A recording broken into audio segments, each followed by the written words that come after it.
In this lecture, we're going to look at an evolutionary theory. That is how we moved from the simplest form of a boat, a log, to a multi-component boat, a ship. But first, a bit of terminology. So you need to know terminology to fully understand what's going on. And when you do reading and in future instances, it helps to know what you're talking about so you don't seem like such a landlubber. The bow is the front of the boat.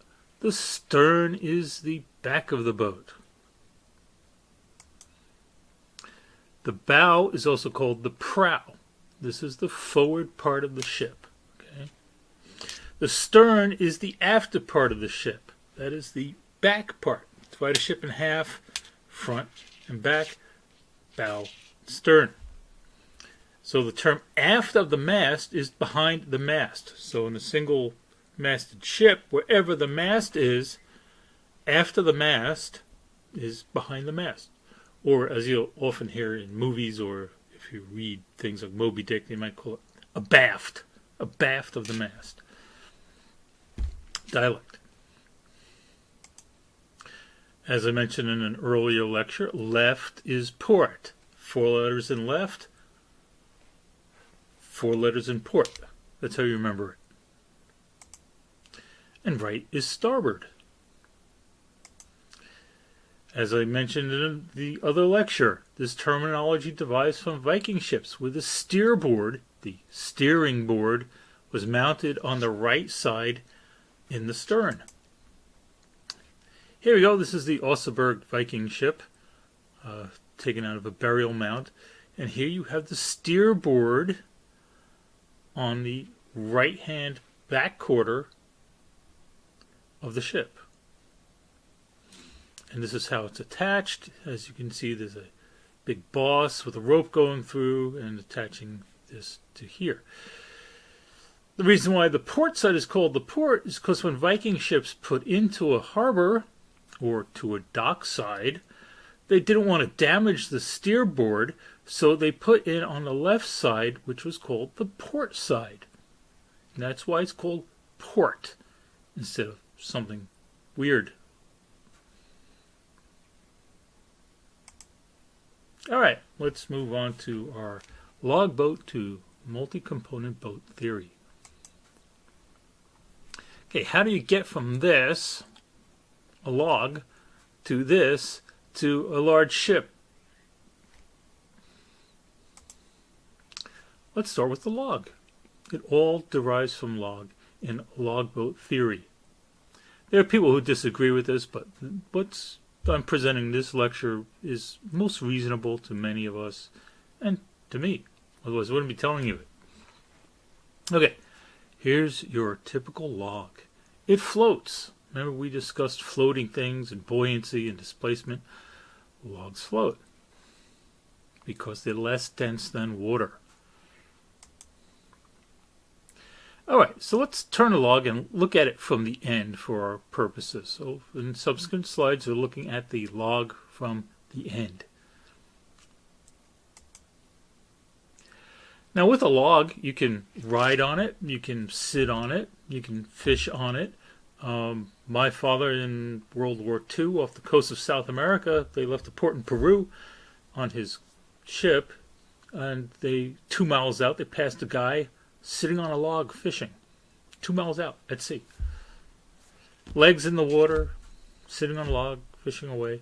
But the thing is with a log, it tips over easily. It's round. You've all seen log rolling contests, right? So if you sit on it and you lose your balance, this thing's going to flip over. And it doesn't have any place to put much stuff. You can place a few things on top of the log, like your catch and a few fishing things, but there's nowhere for it to go. And if the log rolls, well, you've lost everything. So at some point, somebody figured out, hey, let's cut off the top of this and create a flat surface. We could sit on it, we could put our stuff on it, and it's less liable to roll over. Eventually, somebody else brilliant came along and said, you know, if we hollow this thing out, I could sit inside of it and be dry. And of course, the fish, like sharks, won't nibble at my feet. So they did. They hollowed it out and created what is a log boat. A container, a log of skin that you could sit in, displace the water, and it's more stable than a log because the center of gravity is lower. Let's face it, if you're sitting on top of a log, the center of gravity is going to be up here. On a flat surface, it's going to be here. Here, it's going to be down here somewhere. The lower center of gravity makes it more stable. It's not going to tip as easily. And that's basically what these guys in this log canoe did. They hollow it out. They could sit in it. It's more stable. They could do stuff better, easier, safer. And so the guy who hollowed out the log first, he was quite happy. However, log boats have very little freeboard, which is a space between the surface of the water and the top of the log, or the top of its side. That's called freeboard. And so when a wave comes along, whether you're out on a lake or on the sea, what's going to happen? You get swamped. So they are susceptible to swamping, tipping, the loss of the boat, and the cargo and human life. So this guy who was carrying his grain somewhere to trade for some chickens, well, he's out of luck. His grain is spoiled. It's all wet. What's the solution? The solution is to add timbers to the sides of the log boat to make it higher, providing a defense against waves. So, planks cut the length and the right curvature for the log boat can be added on top of the log boat simply by sewing them on. You don't need nails for this. In fact, one of the most primitive ways of building a boat, which has survived to the present day in some places, like in India, is by sewing planks together. So by stitching planks, that is drilling holes and then putting a withy or a rope through, you could sew them on and make it even watertight. Sewing is an ancient technology. It's probably first used to stitch together animal hides for clothing, but somebody wanted to fasten wood together, and they would have used technology at hand, which is by sewing. You don't even need metal tools to drill these holes. In the Indian Ocean area, they have been known to use stingray stingers to drill because they're very hard. Other places you can use stone and bone. It takes a little while, but it does work. Okay, and this is a start of what we know as sewn boats.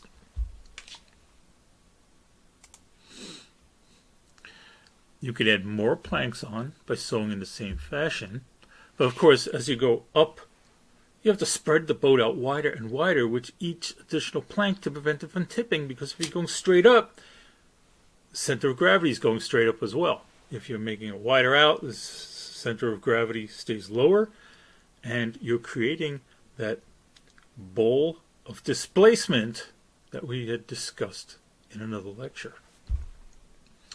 So this is essentially the basis of sewn boats and the mortise and tenon boats, which we'll learn about in later lectures, that were used by the Phoenicians, the Greeks, and the Romans before that technique was eventually displaced by nailing with iron nails.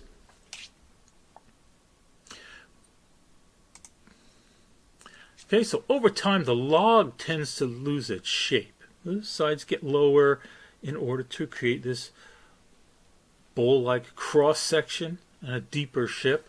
And this eventually forms the basis of the keel, the backbone of the ship. For instance, if you look at this drawing down here of a Viking ship, you see this large vertical piece here. This is what we believe is the eventual remnant of the central log. It would have gotten smaller first. In fact, there's a lot of earlier boats before Viking ships have a keel plank, which is what we see developing here in the picture on the left. And eventually, in order to prove sailing and to give the boat more strength, because keel plank would, plank can bend and flex, which you don't necessarily want in a boat to a large extent. So they developed the keel out of that piece. We see this also on Mediterranean boats, ancient Mediterranean boats. This is a Carenia ship from the Hellenistic period, found off the island of Cyprus in the 1960s. And here you see the keel here and all the planks attached through Morse and tenon joinery. We'll cover that in a later lecture. Let's go back to our Harlow log. There's another way of fastening planks onto the log. It's by overlapping the edge of the plank onto the side of the logboat. So in this way, you can attach a plank through sewing, later on through nailing or riveting, onto the side of the boat without having to get a perfectly clean line on top of the log or on your plank. All you need is a flat surface here and there, and you can stuff that with moss, horsehair mixed with tar, anything to make it more watertight. Okay, like I said, you can use with these. You can use it sewing, and later on nails and things. And then you could add on another plank above it and sew it on and create the high sides necessary for sea travel. But of course, you need to spread it out more. Otherwise, you're raising that center of gravity too high. So by spreading it out, you lower the center of gravity, and you create that big displacement bowl or shape that you need in order for your boat to float properly. Okay, so you can add these on as much as you like, as with the other one. Now, this is a method used by the Vikings. For instance, a section of the Viking ship I showed you, and others, to create their ships. It's called clinkering, or clenched lap, or lap strake. Lap strake because they overlap. Clenched lap because they overlap, but they're clenched with like rivets. Or clinkering because they overlap and goes clinker, clinker, clinker up. It's found throughout Scandinavia, Northern Europe, the British Isles, also found in India. It's been used up through medieval times in Europe. It's still used in traditional boat building in Scandinavia, Norway, and Denmark. It doesn't mean that it has diffused from one area. It's probably independent invention, more like various peoples using the same technologies to solve similar problems. And these things can also, as you can see in this illustration here, that you can have multiple layers of these clinkered lap strakes going up the ship. The Grace Dieu, which was a medieval boat in England, a ship rather, has this kind of clinkering on it. And we know that because we found the remains in the river in England. These are rivets and roves. This is what the Vikings used. We have some early lap strake remains of ships from Norway, which were sewn together. But then later on, as iron technology developed, they used these rivets and roves, which was basically a nail, and you hammer it through the lap, and then you put a little rove over it, which is a washer, and then you'd smash down the pointy end. So basically you're stapling it together. This is how Viking ships were built. The Gokstad ship and the Oseberg ship. These were found in burial mounds, late 19th, early 20th century. And these were excavated out and parts of it were reconstructed, but mostly it's original wood. And you can see the very nice fine lines of these lap strake constructions. The lap strake actually helped ships remain flexible, which is one of the key points of Viking ships, that when going over the North Atlantic waves, the waves weren't beating them up so much because they could flex with the waves as they went along, which enabled them to go around the Atlantic all the way to was now Canada, if not further south. No evidence of that yet. Let's go back to our log again, looking at the end of it. Okay, again, you can cut off the top to make it flat, and this can be used to create another type of boat, one in which the log is not the central timber as we saw with the other ones. No, this one's different. Let's give it a three-dimensional look for clarity here. So, as before, level off the top, hollow it out, then split it longitudinally down the center. Push the halves apart. You can add a central plank. This is, again, a keel plank, and it's sewn in place.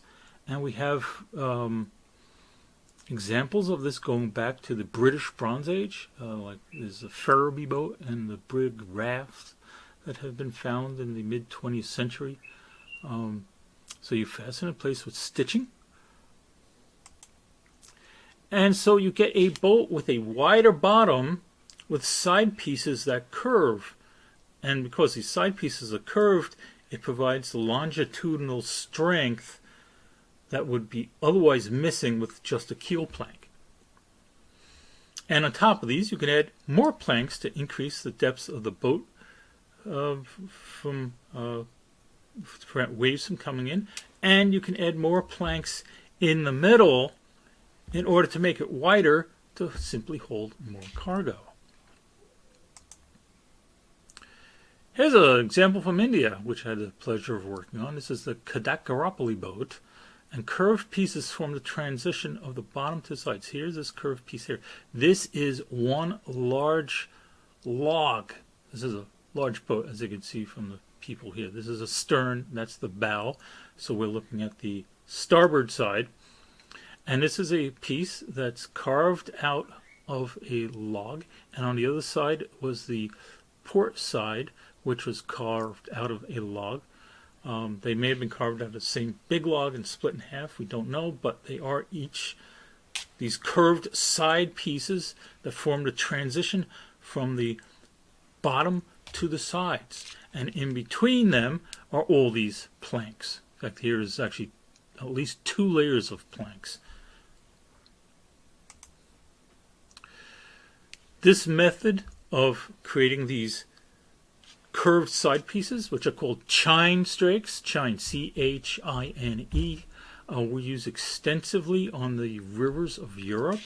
We have remains of these, a lot from the Roman period, such as here, and you can see it here as well. Nice flat bottom, and this chine strake leading into the sides. And the Romans created very large ones of these barges with sails and masts for sailing on, let's say, the river Rhine and the Danube and other large navigable rivers in Europe. On smaller rivers, they have smaller versions of these, with or without sails, just being poled along, or maybe even rowed or paddled. And this is how the Romans moved much of their commerce and produce around the European part of their empire. You hear a lot about the roads of Rome going everywhere. All roads lead to Rome. And they did build an extensive roadway system, some of which isn't still used today because it was so good.